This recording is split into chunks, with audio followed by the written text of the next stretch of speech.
My name is Brian Garrison, working in our physical medicine and rehab department. One of the things we've always done is we really enjoy being able to get out here and give back to the community, especially around Veterans Day. This year we were able to hand wash over 45 wheelchairs in our spinal cord injury, polytrauma, and our CLC. We also were able to wash and clean about another 50 chairs as far as like our transport chairs. It feels good to be able to give back to the community and be able to give back to those that have protected us and served us well. So I really enjoy it.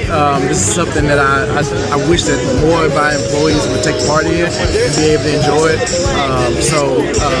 Those that are out here, thank you. The ones that are going to come in the future, I welcome them as well too. The whole team here, everyone, like, again, all the therapists, like, again, not even my primary, all the other ones, they all look out, take care of you, like, great family here, great community to be in.